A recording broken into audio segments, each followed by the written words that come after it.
I have the great pleasure of introducing a formidable panel of women from the publishing industry. The moderator of the panel is Kristen Cochrane. She is the president and publisher of Penguin Random House Canada, and proud to publish an extensive range of best-selling and literary authors, including Margaret Atwood, Yuval Noah Harari, Chimamanda Ngozi Adichie, John le Carré. Kristen continues to work with a select list of authors, namely Kate Atkinson, Jonathan Franzen, Paula Hawkins, and Bill Bryson. And now I'm going to tell you about the rest of the panel. Kristen Thomas is the executive director of the Literary Press Group, a national organization of 60 Canadian literary publishers, and serves on boards as chair of the Book and Periodical Council and the secretary of eBound Canada. Kristen is a published poet, a roller derby skater, cycling advocate, and feminist killjoy. Joining Kristen is Saffron Beckwith, who has been selling books for close to 3 decades. In her book bag is a wonderful assortment of Canadian and international publishers, fabulous kids' books, and a little thing called Harry Potter. Saffron works with the awesome Ampersand team that has offices across the country. As an instructor at Ryerson, Centennial, and the Banff publishing programs, she has connected with and learned from hundreds of amazing students. She considers herself to have the best job in the world. Bhavna Chauhan is a senior editor at Doubleday Canada and Appetite. Her focuses are psychological thrillers, commercial fiction, celebrity books, issue-driven narrative nonfiction, and personal memoir. She is the Canadian editor of the internationally best-selling The Couple Next Door and A Stranger in the House by Shari Lapina, and as well as the upcoming books Need to Know by Karen Cleveland and The House Swap by Rebecca Fleet. And lastly, we have Sachi Cole, a senior writer at BuzzFeed and malcontent based in Toronto. Born and raised in Calgary, she attended the School of Journalism at Ryerson University. Before joining BuzzFeed in 2015, she worked for the Huffington Post Canada, Maclean's, Hazlitt, and has freelanced for various publications, including Toronto Life, The Globe and Mail, The National Post, The Toronto Star, Maisonneuve, and Canadian Business. And she's also contributed to the New Yorker's Shouts and Murmurs column. So please join me in giving a big warm welcome to these fine and formidable panelists. Good morning, everyone. I was asked by Lauren to just give a brief introduction, a little plotted career history, and sort of frame this panel. And then what I think is most interesting about this morning is really for all of you to hear from these esteemed guests on the panel. But one of the things I wanted to actually start by saying is something I've been thinking a lot about lately, which is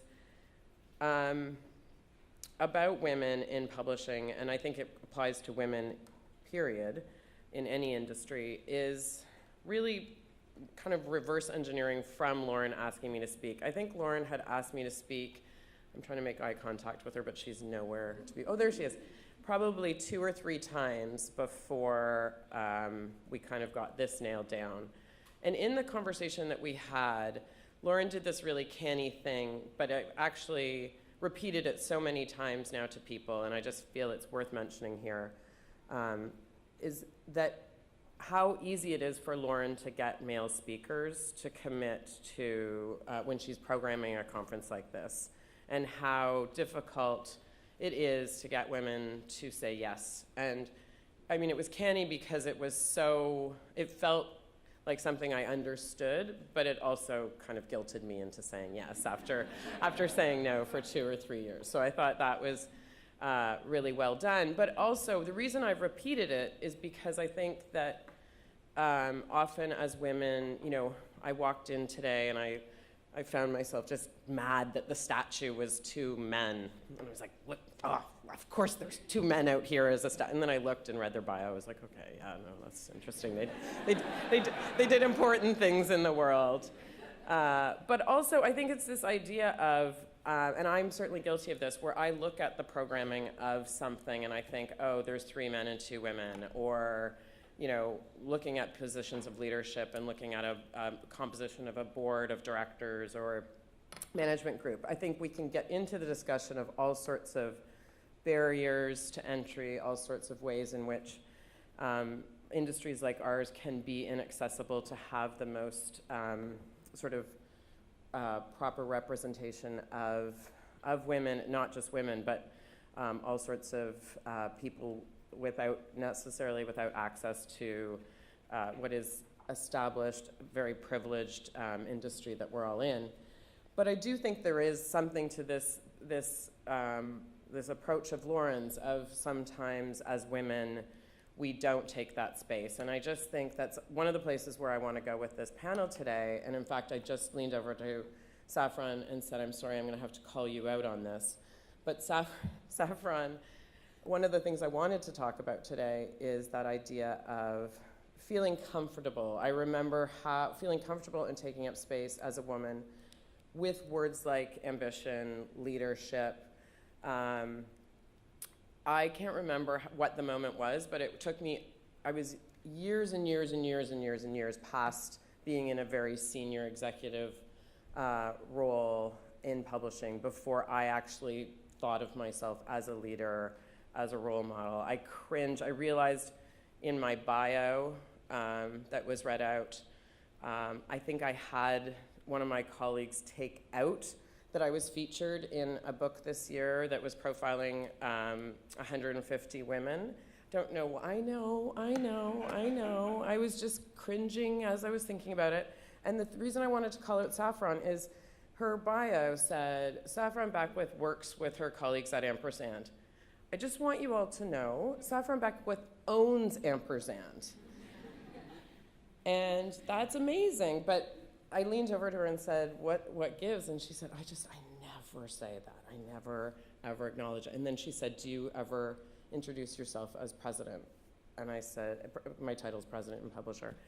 And I said, no, not very often. And so I think it's something that we should talk about here today, among many other things. One of the other things I wanted to say just in framing to this morning's conversation is that Lauren had asked me to put together this panel sort of before so many things happened. I mean, I don't know how many of you had the chance to see Jodi Kantor, who was recently in town. She, along with her co-writer, broke the Harvey Weinstein story in the New York Times.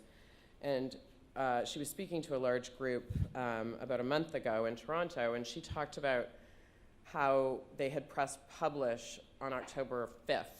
And at that point, when I saw her speak, it would have been 20 weeks. And I thought, I just sat there, and then I pulled out my calendar and I was counting, checking her math, because it just seemed to me so striking that all of what has gone on since that date has happened in such a truncated period of time. But none of that, like Lauren and I had talked about this long before that. And so I think there's all sorts of ways in which this conversation can go this morning. We have just about an hour, and so I think, I don't think you need to hear from me anymore, actually. I think what we should do is just get into this conversation and start really, I'm gonna sit down, I'm not gonna stand here, but although I like the view from here, I'll say. Do it. Is to really talk about mentorship as well as leadership and ways in which women can kind of reach a hand and help other women, or not just women, but other colleagues, and champion them in their careers. So we're going to start. Monique did an introduction, so I think I'll just start with Saffron. If you could talk a little bit about people along the way that have been important to you in your career. I'm going to come sit down. Great, thanks, Kristen. So a 21-year-old girl walks into a bar to meet a strange man via an advertisement in a newspaper with the promise of a job and money. So that sounds like a really good headline from the Toronto Sun. That was me.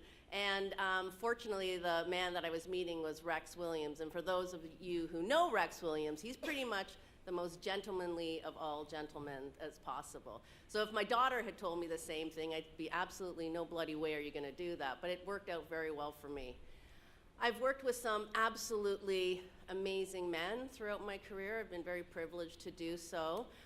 But I've also worked with some not so amazing men. So again, at the start of my career, I remember having to take a cookbook author. He was sort of like the Tom Jones of cookbook writers. Like when he would do appearances, he had his own show, and when he would do appearances, like ladies would throw their like hotel keys at him and their knickers, and it was like he was a total rock star. So anyways, he was not really appropriate. And our Victoria rep, who had been working, had a number of run-ins with him, called me and said, okay, so you're going to be taking Buddy Guy to, it was the new Indigo out in Burlington, so you just have to be aware, like, he's pretty handsy. I'm like, oh, great. Like, what am I supposed to do, right? I mean, I'm going to be in this car with this man for an hour. I have no idea what to do. So at this point in his career, he was fairly old, so I had this great idea. So you know what I did? I turned up the heat really high in my car, and he slept the whole entire way. Which was great, and you know what? He's dead now, so sucks to be him. I genuinely think that's great. Anyways, Kristen asked this really great question about what sort of books have informed you. In this one book I read as a kid, again and again and again, and I read it so much, when all the pages come out, was The Girl Who Owned a City. So I don't know if anyone remembers that book or... Anyways, it was a great book. It was one of those, and I'm sure if I reread it now, it'd be total tripe, but I remember reading it, and it was a dystopian book about, everyone over 16, there's a plague, and everybody dies, and it's total chaos and anarchy. So the main character is the girl, and she basically, she's not the strongest, she's not necessarily the smartest, there's gangs all running around. But you know what? She got shit done. She organized everyone in this chaos, and that person to me has always, that character has always really inspired me. Unfortunately, I found out just a few years ago that O.T. Nelson wrote that as sort of a way to get Ayn Rand's message across to the world. So after I threw up a bit in my mouth, I got over that, and I really sort of owned that. So that was someone that really inspired me. So I don't think, to be honest, I don't think I've ever been sexually discriminated against, but I think for two reasons. And I think one is because obviously unbeknownst to me, I'm a big follower of Ayn Rand, and that wouldn't occur to me. But the other is that for the past 20 years, I've also worked for a woman. And so there was never any sort of, we were all getting paid the same. There wasn't any sort of concern about, being passed over. I mean, basically we all had the same job anyway, so I don't know how I could have been passed over.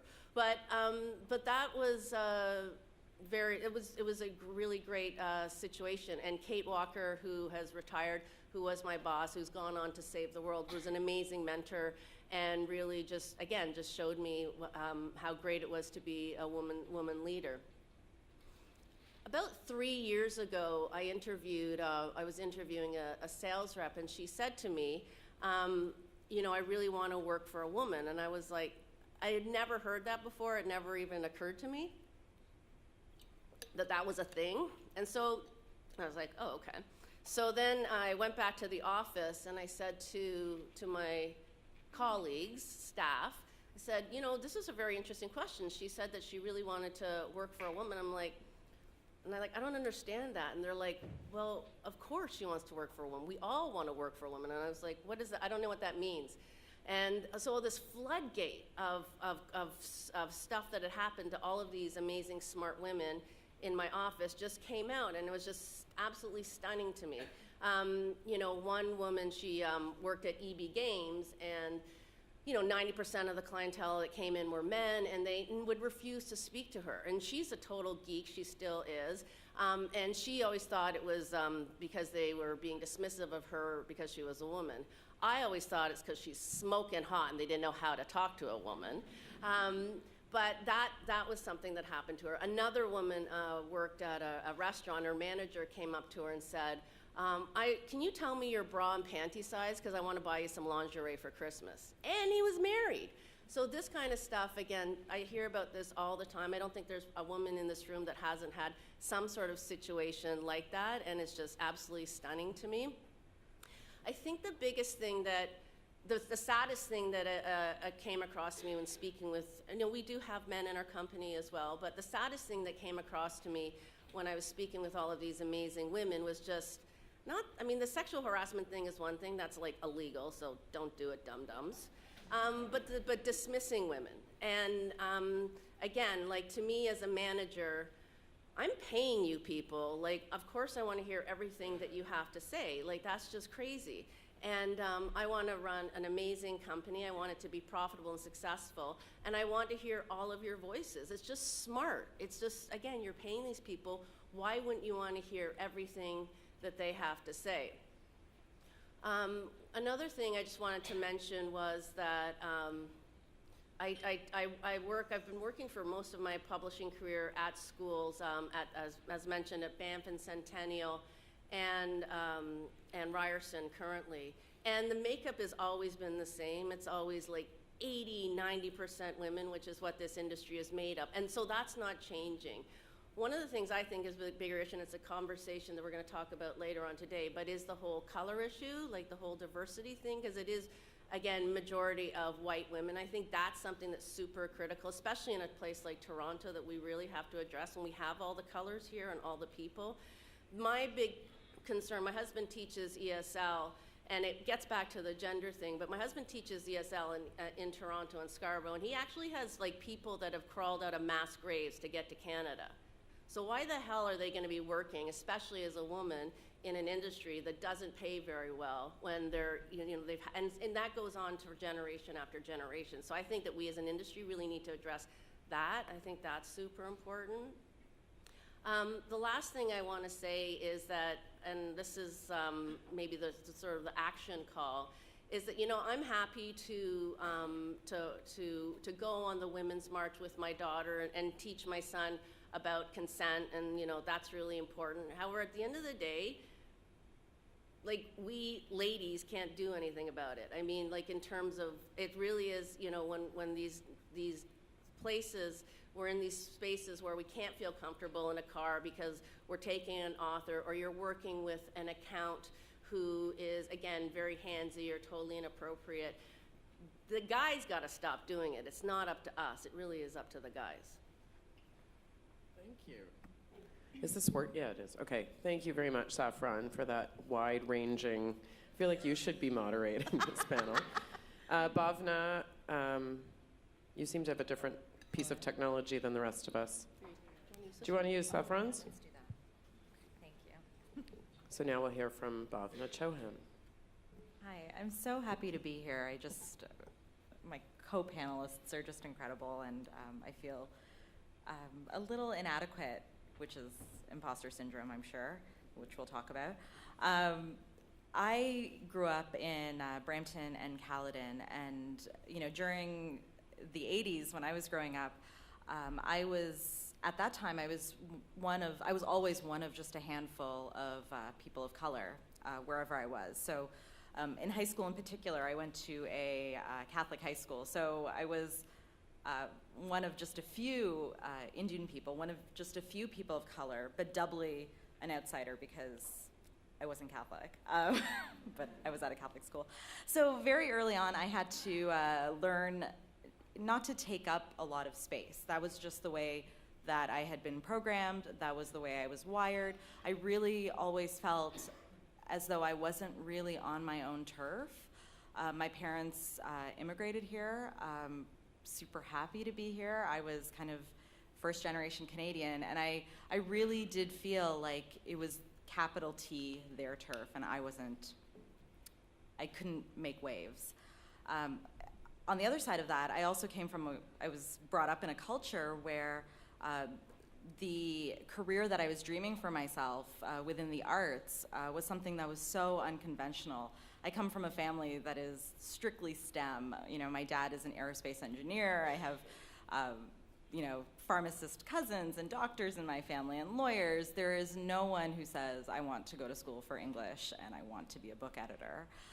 So that was something that I really felt a tension between. So when I was 25 and coming into this publishing world, I felt this pressure to find space because I had to, in a way, legitimize a career for my culture. But I also was operating in the space of not taking up space as a person of color because it isn't, unfortunately, a diverse industry, really.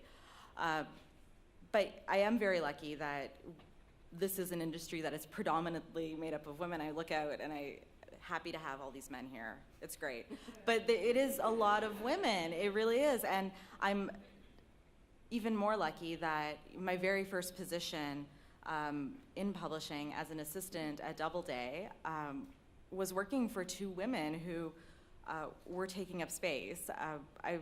My first job was assistant to the publishers, and Maya Mavji, at the time, was publisher of Doubleday Canada. She's a South Asian woman, and embarrassingly, I had no idea that Maya Mavji was a South Asian woman, and she was the publisher of Doubleday. I had no idea. And I remember when I met her on my third day of my internship, I was a little starstruck because here, right in front of me, was a woman who looked like me and who had achieved the biggest thing that I could imagine at that point as an assistant. She was successful, she was respected, she was an editor, and she was an Indian woman, and she was an Indian editor. And I just remember thinking, holy cow, this is something I could do. And then some of you, most of you know, Kristen Cochrane was also, that's lady over here. She was also someone that I assisted and has been a longtime mentor to me, and I think I've learned practically everything I know about the business from her. But what became immediately clear when I began working for Doubleday, and the opportunity she gave me, was a platform to sort of speak up and share. It was the first time that I felt that anyone really wanted to hear my unique perspective, and that the uniqueness of that perspective was actually really important. So I was brought into conversations. I was asked to read things and weigh in, like actually, there was one time I think where she said to me, you actually have to say what you think, like this is really important, you have to do that. So that's, that was sort of my entry into publishing, and I do feel like so many of us since November 2016, I felt this sort of shift inside of me as to, my place in the world and feminism and womanhood, and very aware suddenly of being a woman of color.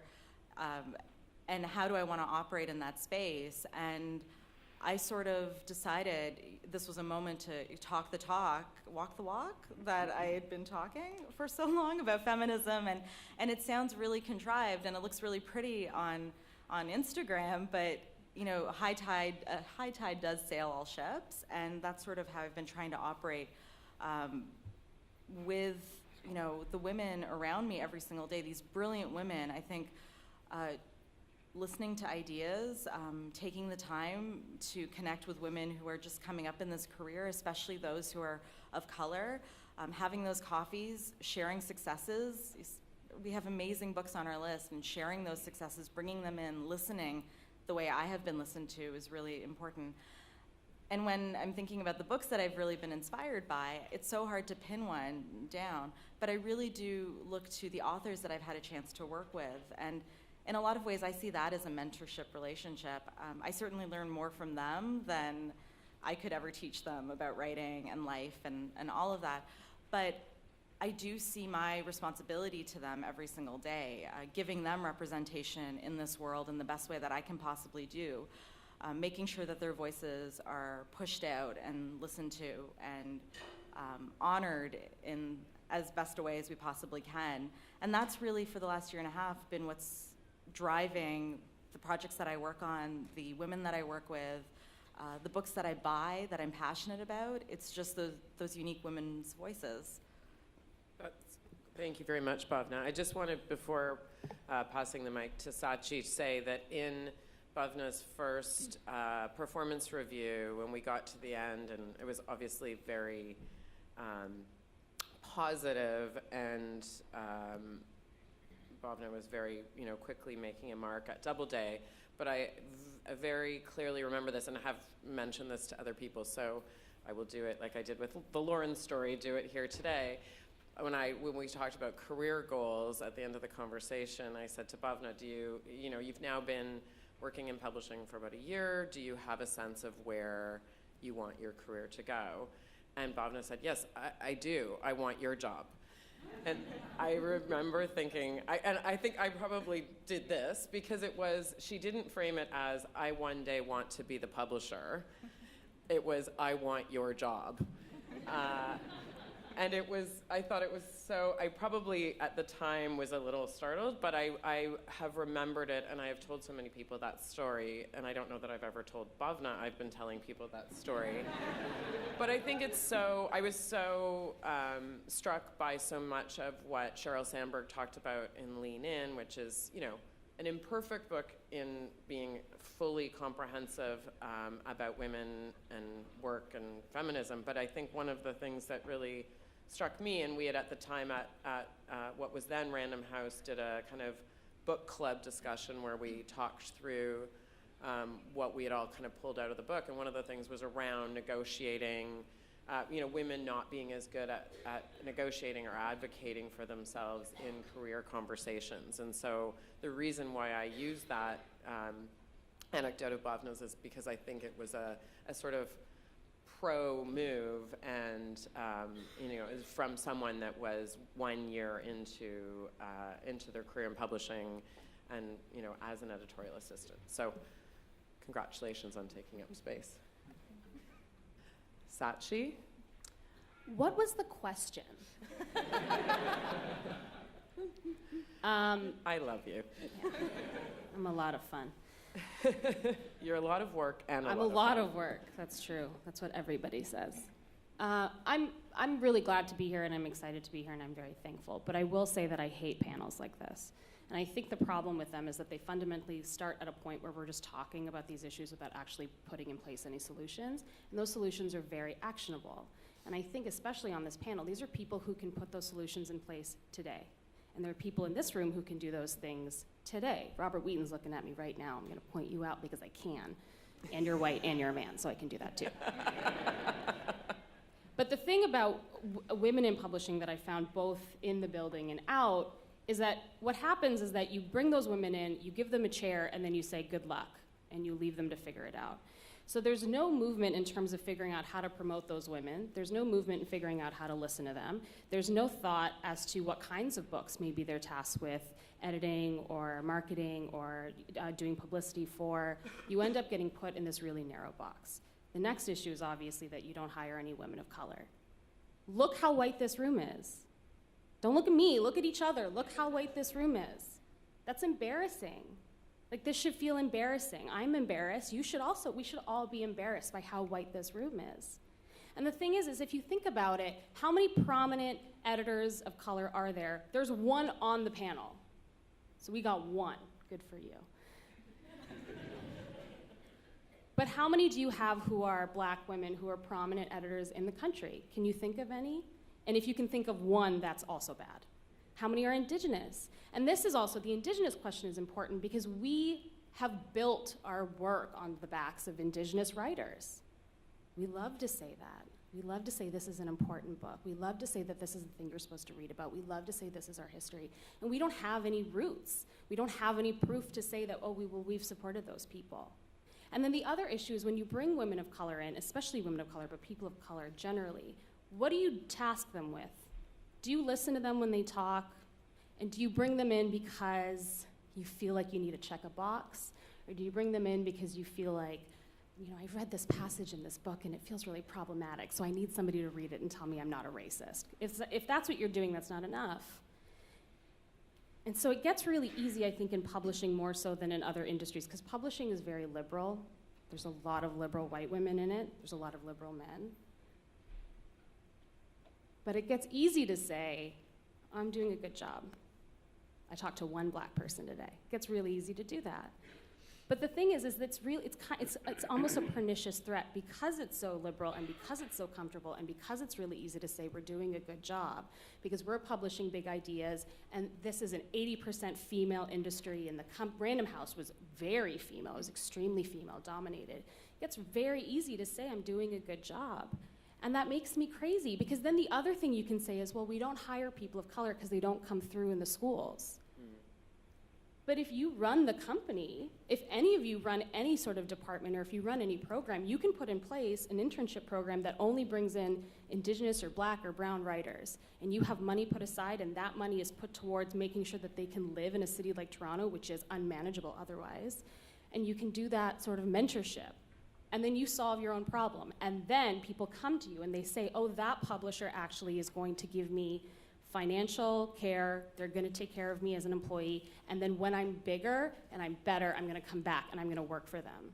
This is how you have people stay faithful to companies or to individuals, either way. That's the thing. And I mean, we were talking a little bit about mentors, and mine have all been white men, because I haven't been in those spaces where I've seen a lot of brown women. I come out of journalism, and I can't tell you how many white women told me I was difficult, which I am, or that I was rude, which is true, or that I talk too much, fair. Like, I mean, it's all right. But the thing is like, it's effective. And nobody ever told me this garbage vessel is profitable. And I know it is because I got my book sales, so I know how I'm doing. And I'm doing great. But I always felt very uncomfortable with white women because the trap was that they were supposed to be my ally because I was a girl too, and they were supposed to take care of me, and none of them did, in a big way. I never felt that. So it ended up being these woke white men, like poor Robert, who would say, hey, here's a desk, please don't kill anybody. And then every 6 months at our review, I'd say, am I fired yet? And he'd say, not quite. And then I quit because it was important that I do it first. But that really breaks my heart. And it breaks my heart when I see people of color sort of get into media or publishing or writing generally, because I kind of know how untethered you're gonna be. And I think you go in hoping I'm gonna find someone, and you might not. Like, you just might not. And it makes me sad on like this big cosmic level, because then it becomes impossible to start. And I guess the other side of it then is, I think this was all organized before like Me Too started to become like a big thing, however. There's been a lot of talk about why Canada hasn't had a big moment in Me Too, and why maybe Canadian publishing hasn't, because it certainly happened in the States with like the TNR publisher, and like lots of people in the States have had this. This happened at Bloomberg, it's happened at Newsweek. To be clear, the only reason Canadian publishing hasn't had it is because our libel laws are stricter. If you think that reporters don't have stories about people you work with, you are wrong. I have them. I'm waiting to find a way to ruin someone's life. I'll gladly do it. I have nothing else to do. I have no hobbies, I'm really bored. This is all I do all day. I'll gladly do it. But if you think that you guys work in this space where this could never happen because it's 80% female, and because there are women who are on the executive boards, and because there are women in the top 10%, it doesn't matter, because part of that, half of that 10% is male. And even beyond that, men get protected in a way that shocks me. And I wish there was a little more awareness of how toxic this industry can be sexually for women. They don't really talk about that yet because there's no tension, because there's so many women in the room. Wouldn't we all take care of each other? But I can almost guarantee you that anywhere you work in Canadian publishing, there's somebody there who maybe has done something or is doing something or just isn't being called out on it. I'm really fun at parties.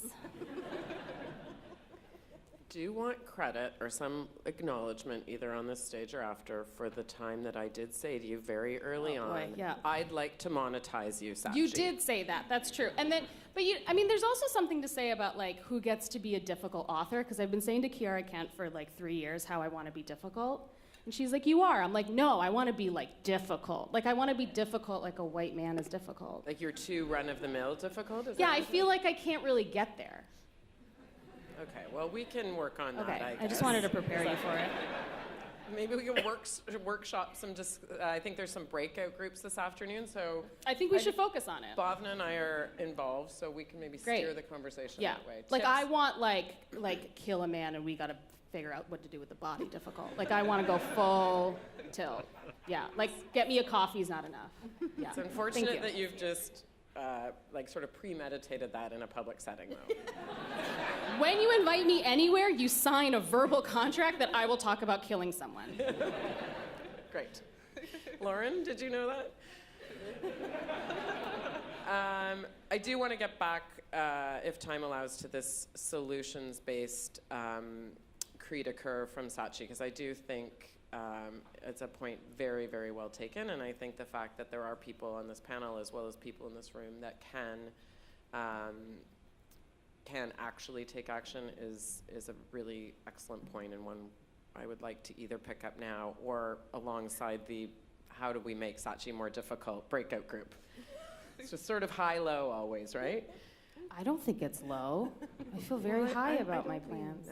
Okay. I'll let you Kristen, go. I'm going to turn the tables over to, or the microphone over to Kristen Thank Thomas. you. I just want to start by echoing Saatchi and saying publishing definitely has a diversity, equity, and an inclusion issue, and that our feminism must be intersectional. I started publishing in 2005, interning at Descant Literary Magazine, and I took various in-house positions, moving my way up into the LPG, which I started 4.5 years ago. It feels like 5 minutes. I feel like I always have imposter syndrome, and I'm here today because of other women who mentored me. I'm here today because of Alana Wilcox from Coach House Books. I'm here today because Carolyn Wood, Association of Canadian Publishers, they took the time to meet with me for coffee outside of my work to help me. And this is what we need to do. We need to hire women, we need to train them actively into leadership positions. Although our industry is primarily female, there's not a lot of women at the top. At the LPG, only 20 out of the 60 heads of firms are female. We also need to look at paying women properly. We need to examine arts and cultural salaries in general and compare them to other industries, especially right now, a point of advocacy under a government that's looking at the budget through a gender equity lens. Kristen asked us to talk a bit about a book that had inspired us in our work, and one of them is Women and Power, The Case for Gender Parity, and it's by Pascal Navarro, published by Linda Leith, and it talks about the fact that in other countries there is gender parity in government, and there's gender parity in male-dominated industries and positions of power, and we need more change where we are, especially in our parliament. It's 2018, and only 26% of our MPs are currently female. Another book that inspires me is Notes from a Feminist Killjoy by Erin Wunker, published by Book Hug Press. It's part memoir, part literary criticism, and essays on being a feminist killjoy. An anecdote about this book, I was going to Lobby Week a couple of falls ago, and Parliamentary Security found a pin in my purse, and they wanted to examine what the slogan was. It was the feminist killjoy button, and they deemed it too political for the Parliament, so they confiscated it. In my position, I get asked occasionally how I have my job and how I got here, and how I'd really love to answer them are in the words of Barbara Gowdy, which relates back to my job at Descant. In 1999, Barbara Gowdy was on a televised panel, and a man asked her, "How were you selected to review this weighty and important book?" And she said, "Because I have a great big brain stuffed beneath my skirt." We do another form of casual sexism that I'm experiencing is being addressed as Mr. Thomas, and it could be because of the ambiguity of the spelling of my name, or because I'm a male. I'm in leadership, I'm assumed to be male, but regardless, it's easy to Google and it's unacceptable today.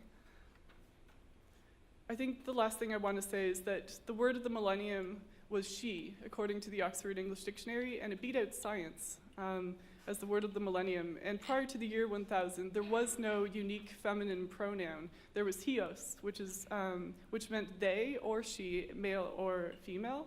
And so we have come a long way, and I think it's important to recognize that, but we have a lot further to go as well.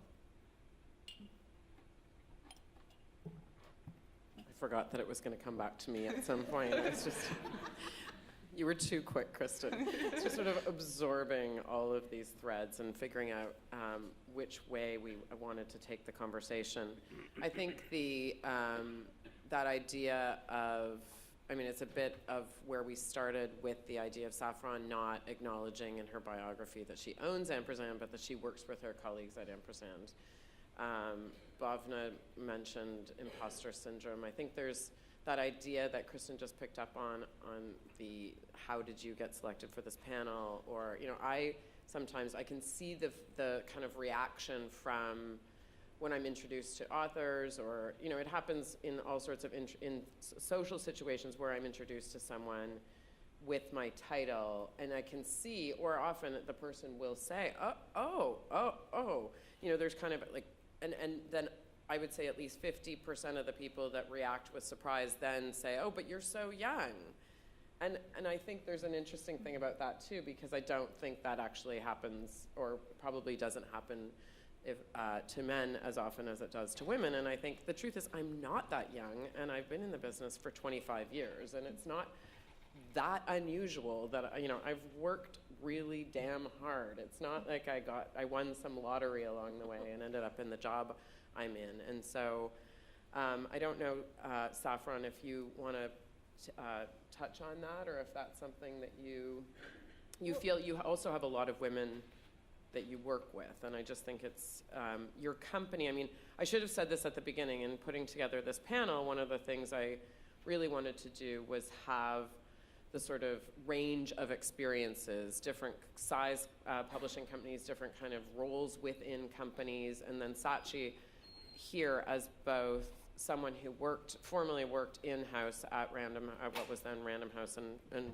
at Hazlitt, and then is also now a published author. But it's, everyone can kind of speak to a different part of or a range of experiences within publishing. Well, I guess why I don't say that I own the company is because I really do believe, first of all, it kind of sounds like I own people and slavery, and that's just wrong. We all know that. But I do really feel strongly that it's a collaborative experience. Like, I guess I am look after everybody, but we're all in this together, and I know that sounds trite or whatever, but we are, I don't pretend that it's a totally flat structure in our office, because it's not, because at the end of the day, it is my money. I'm legally responsible for everybody. That's why I sort of say I work with people, because I really, in my heart of hearts, believe that. The president thing, I don't know, it's just such a lame term. Maybe I just have to come up with a better one. But it's so interesting. Somebody was saying, I remember one time at a gift show, a salesperson came to the show, and we had two male reps with us at that time, and there were 6 women reps at the booth, and this guy was trying to sell us something. So he immediately went up to to one of the male reps and said, oh, since you're obviously the owner, I'd like to talk to you about selling you some bags. And the rep was like, oh, well, you should probably talk to Tamara, the operations manager. And he spoke to Tamara, and he went to Tamara, and she said, well, actually, I can't make those decisions. I have to, that's up to our president. And of course, the idiot sales rep said, well, what time will he be in? So obviously, his card went right into the garbage bin. Right. So. Kristen, I wanted to come back to you as someone that does have a wide range of publishers that you work with. I'm wondering, I'm guilty of many of the things that Saatchi fairly called out the industry for. Where we have some things that we're doing to try and hire more broadly, not have the same kind of, if you're going to continue to draw from expensive post-university programs as a bare minimum to work in publishing, you're going to continue to have the same pool of people. And likewise, if you make the requirement to have an internship at Penguin Random House be that you have to have taken a copy editing course at Ryerson, or these 5 things, we're going to continue to be limited in we're going to continue to draw from the same pool. So that is all something, we're looking at all of that right now. But I'm curious if you have examples of publishers that are doing really interesting things to kind of really be more diverse. And then to Saatchi's point, which I guess is really around inclusion, is you can be as actively working in that space to hire more broadly, but what happens when you bring someone in and they're the only employee of color? How do you, sort of onboard that person? That's a good question. Certainly our publishers are working with diverse authors, experimental authors, emerging and established authors. And I think we are starting to see change at the school level. When I was studying at Ryerson, it was predominantly white middle-class women. I'm currently hiring an intern, and the applications are diverse and they're inspiring, and I'm really excited about the future of publishing. Otherwise, at the LPG, at the organizational level, we're trying to create an action plan with cultural pluralism for the arts around diversity, equity, inclusion, and that will be with regards to our professional development for publishers and our marketing campaigns and the blog content on All It Up. So this isn't exactly addressing your question, but there are ways that we're trying to work with it, and I think change is starting to happen, and we need to keep pushing for it. I would say one other thing, which is when I was teaching at Centennial, the class was diverse, which was awesome, but the school mandated the purchase of MacBooks and Creative Suite, which is an accessibility issue. It's very expensive to be able to do that. So I feel the schools could better accommodate with computer labs or something too. That's a great point. Sachi, I feel like you were about to say something when I threw that question over. I'm always about to say something. That's great. That's why I asked you to be on this panel. Like in terms of how to implement it, or like how to onboard people? No, I thought you were about to say something before I had Oh, posed no, that I was question. just listening. You would, you I would was go- thinking about her pen. She's got a fancy pen. I was also thinking how everybody brought notes, and I didn't. I noticed that too, but I Yeah. thought maybe it was that you were off book, like the phone was your. Yeah, but your- you don't want that. It's fine. Okay. Bhavna, do you want to add anything on either imposter syndrome, or I feel like you could also speak to that idea. You were talking about, when you came in as an intern, Maya as publisher was, someone where you thought, oh, there's someone who looks like me, but that was kind of it. And then she moved to New York. Yeah, And then Sachi came. I fixed it. You did. You're welcome. I think, the nature, I think it's another issue, and this is another panel, but the nature of training in this industry, you don't really learn how to edit. Most of us, I'm sure in this room, have taken editorial courses, and it's really ambiguous and abstract, and it's never how it actually plays out in real life when you're working on a manuscript. So I think, the mentorship part of it is so important, because I could sit in classes and I could, watch from a distance what the editors around me are doing. But like Sachi said, in a lot of ways, you are left to your own, and that I think has been incredibly challenging on a lot of levels. I tried to do the count today, and I think we have a big editorial team at PRHC. I think there are only 2 of us that are of color that are editing, myself and Anita Chong, who works at McClelland and Stewart. And, that is incredibly isolating, but it's also isolating because then I also I had to learn myself how to help tell other women's stories. So I can have the mandate and the vision and the dream to, publish more diverse voices, Indigenous, women of color, all of that. But if I don't know how to do it, that's a problem. And, I do certainly feel the imposter syndrome every day. Am I a good editor? Am I doing this correctly? Am I doing this voice justice? Am I giving this person the space they deserve? Because I don't know everything. But then you also feel that added pressure of supporting those new voices coming in. And how do you teach those young editors how to edit this way? So it really feels sometimes like this cycle that, feeds this inequity, but also feeds this imposter syndrome. So it's a challenge, I think. There's also the question of you need to be given the resources to do that. Absolutely. Yeah. So some of this can be solved by if your company has mandates. I don't love quotas, but nothing else is working. Yeah. So maybe implement a quota. This is how many people of color you need to publish every season. Because when my book came out, I remember we were looking for comps. Everyone's a white person, so none of them really worked. We couldn't really figure out comps in Canada because there were very few essay collections by women.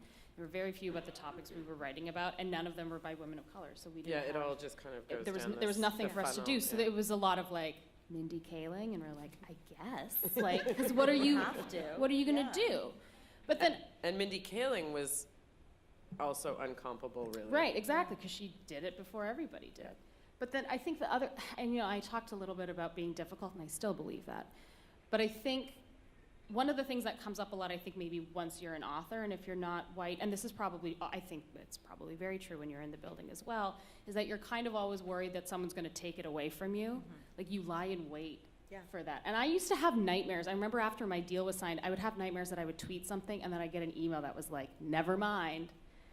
because it's happened before where I'll get something and then I'll say something about whatever, and then I'll get an email that's like, that's racist against white people. And like, while I would have my private stroke, then that thing would go away. And it's happened. And I think about it a lot in terms of how different authors get to act in public. And like, I know this is not an example that you're gonna be mad at me, but like the other day, Jordan Peterson threatened to hit a reviewer because he didn't like his review. And he said it on Twitter. Fucking imagine if I said that. A SWAT team would come to my house and take me away if I threatened to physically assault a reviewer. I would love to, but like, I can't do that. Why? The cop said I can't. But like, this man is getting away with crazy shit. And he gets away with it because he has an entitlement that I was not raised with. I don't get to talk like that. I got invited to a dinner. I was in New York, and it was with a lot of editors of op-ed sections in the States. And they started talking about why it's hard to have diversity in your pages. And I sat there for 2 hours and I didn't say anything because I remember just thinking in my head the thing that your parents tell you when you're a child of immigrants or when you're not white, which is just be quiet and be polite. Don't start a fight at dinner. You want to get invited back into the room. And this is why you end up nodding your head and saying yes. I obviously completely lost my temper and yelled at everybody in the third hour, but like, I tried. The point is that there's still that burden of having to try. Yeah. I'm sorry I brought up Jordan Peterson. He's gonna appear like Beetlejuice and talk about neoliberalism or something. Luckily, one of our CorpCom colleagues is in the room, so I'm just gonna skip right over that. But I do wanna, on this idea, I was just out at the beginning of February teaching at Simon Fraser as part of their Masters of Publishing program, and I moderated several panels while I was there, and one of them was around diversity and Indigenous publishing with the very excellent Greg Younging, who was incredible, as he always is. But one of the things he talked about was this editing for Indigenous text course that's at Humber College now, and how it's been, I think it's been going for years, not always at Humber, but how it was the enrollment last year kind of quadrupled, and how pleased he was to see, Anita Chong attended from Penguin Random House, but he was so pleased to see that enrollment increase, and just bringing as many people into this to get more people in the pipeline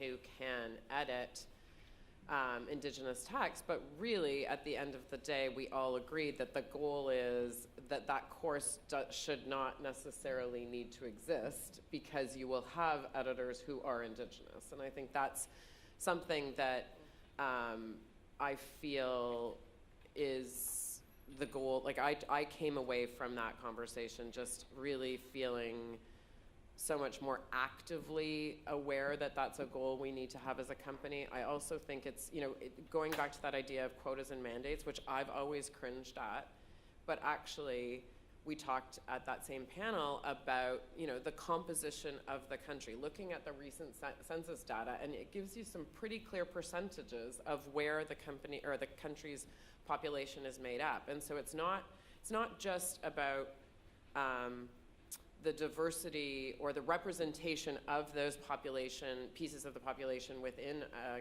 company in terms of staff, but it's also, I think, about the books you're acquiring and publishing. So, and making sure too that you're publishing, that you're marketing, publicity, sales, even the material, how you write copy, everything is reaching the widest possible audience, which is publishers what we owe our authors and what we owe our readers.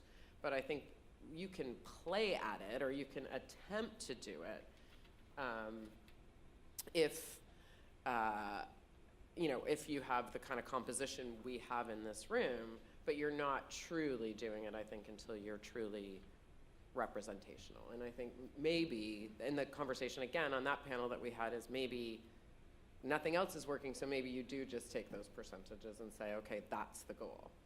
And I mean, it can also be that you get authors who aren't white to write about things that aren't just them not being white. Yes. Like, I think that also ends up being a trap where you Absolutely. think like, and I get this a lot, that I am happy to talk about diversity. I don't do a ton of diversity panels anymore because it's kind of all anybody would ask me to do. I did this one because Yeah. I'm personally afraid of you, so that's why I'm here. but like, generally speaking, you want people to come in and regardless of the topic. So you don't have to be a Black author who just writes like Ta-Nehisi. Like, that shouldn't be the goal. It's That's it. just about having them be present. Because a lot of them will do that work naturally. But you don't want to have them come in and be like, oh, you're ethnic. Okay, here are the 5 things I think you should write about. That gets frustrating, and then those people won't want to come back. think I that's went to the Women's March and with my daughter, and I listened to the speakers. And the one thing they did this year at the Women's March I thought was really smart was really have a lot of very young people, like teenagers up there speaking. And actually, I think that's where we need to get them, where we need to find them. And like, you know, by the time you're like 21, you're pretty much done, right? You're half cooked. Even when you're 16, like it's all over. I'm 27 and I am near death. But I think that we as an organization need to be going into the public schools, you know, at kindergarten. I went, spoke at my son's kindergarten class about publishing, and you know, it was great. So, you know, I think we need to get in really, really, really young and just let people know that this is a great, because it is a great place to work. I mean, we're all here, we love it, it's pretty awesome. But I think we have to start really, really young and start brainwashing them at a very young age. I think that's a really good point. We've talked about hiring, you know, either co-op or summer students from high school and not just, you know, waiting until university. I think it's also our colleagues in the UK are doing a lot of sort of getting out of London and going into other communities and talking about publishing. Because that's, you know, and again, it goes to Sachi's point about the affordability of living in Toronto. If the only way we're hiring people is if they do they do a publishing course and an internship and have to live in Toronto, we're But you also can just pay them fairly so that they can interesting. live here. Yeah, that's another. Yeah, just pay them more and then they'll be able to live here. I'm going to take that back to, yeah. Okay, so we are 5 minutes. I confess, and I really do acknowledge that I have not really moderated this in the most organized fashion. I really do think this topic, getting our arms around it in an hour is, you know, and trying to hear from everyone and to have solutions and to engage you all in the audience as much as possible is, I think, been a challenge. But I would like to, in these last 5 minutes, just maybe working from Kristen towards Saffron, see if there are final thoughts that you have. Were there, there weren't questions, right, Lauren? I wasn't meant to be. Okay, and there was also the breakout group this afternoon. There's a question over here. Hold up, you got to have the mic. And this feels like a little bit Lord of the Fly-ish. I've Oh, got it's the like cards. a literal, Ready? like oh, weird. Oh, God. You're welcome. Is that the Is this microphone? working? Excellent. Thank you for pulling this together. I am very solution biased, much like Sachi, because we're brown girls, I guess. Hey, I don't girl. know. Hey. I wanted to take this moment to ask the panelists, but also for the room to maybe reflect on what we've just raised, which is there are a lot of women in publishing, and that's not reflected in the stories we tell and where it's going. And there's an element of fragility that we need to talk about, which means that the reason why a lot of brown women don't get the support that they need is because there's some sort of invisible competition. And I just want to put that out there because I think there's work to do. It's not just recruiting, it's not just, you know, we need to talk about why we're afraid to help the other people. And however you define that other, for men, it's women. I think there's a reason why a lot of men end up being mentors to women because they're not threatened. They don't have to be. Everything's laid out for you. But what I mean is, I think that there is genuinely some sort of threat factor working where we can't work together. And I'd like to do away with that in my lifetime if I can. So I'd like to raise that. I don't know if you have thoughts around that or if you've experienced it. Thank you. Thank you. Bhavna? I think a lot of it has to do with how exclusive publishing actually feels. It feels inaccessible. I think the work that we do is to bring stories, to make stories accessible to everyone, to the whole world. It's a beautiful dream to have. But I think as an industry itself, it is really, really hard to get into this place. And I think, it makes it feel like you should be happy that you're here. You should be happy that you've been picked. You've got to work really hard. Every single person is your competition. And that is not true. But I think it is this inherent understanding or concept of publishing. It's behind the scenes. People don't think about it. We don't talk about it as a culture. We should be talking about it in schools and going behind the curtain a little bit. But I think it has to do with this feeling of, I know for myself, I was just happy to be here. I was just, I would do anything. I wasn't going to make waves. I couldn't make waves.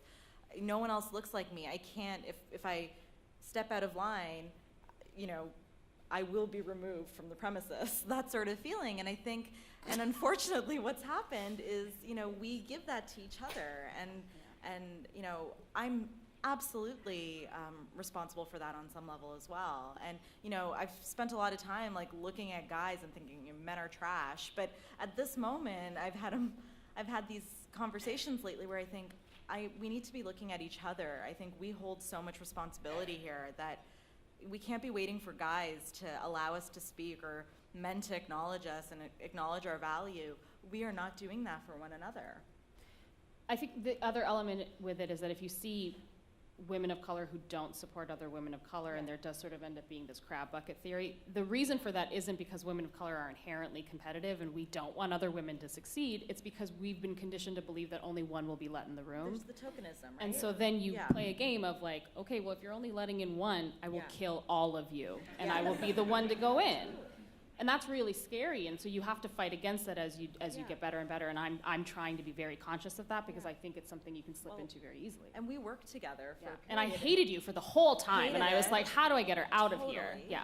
But there's this idea of we were confused constantly. Didn't I you? was just- I was gonna told just Bhavna raise for that. a full year. Sachi? No, Yeah. Bhavna. But it was worse for you because I had worked there for 6 months and I you'd been there know. for 8 years. It's true. But there is this tokenism that just explodes in this way, and it wasn't funny after a while. No. Well, it I just- will say that people would come up to me and ask me very specific questions about your books, and I would answer them poorly. Oh, thank you. Yeah. I didn't have a lot to do in the first few months. I also, just on this topic of Sachi, just a funny anecdote of Oh, I hate Sachi this. always thinking that she was about to be fired. Constantly. I'm still doing it. Robert, and you don't work there anymore. Yeah, I'm still waiting for it. So Yeah. Robert was calling the team together to share some news, and Sachi came around the corner at top speed and shouted to my assistant, whose office was across from me, "I'm about to be fired, burn down the building." She ended up becoming my book editor, so I like to think it all worked out. I want to thank everyone here today. I personally would love to hang out and hear from all of our panelists all day.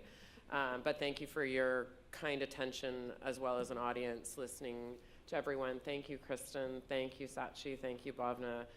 Thank you, Saffron. I think there was a lot of kind of vulnerability in some of the stories you shared as well, and I think that made for an even better discussion and better experience for everyone here today. So thank you all so much.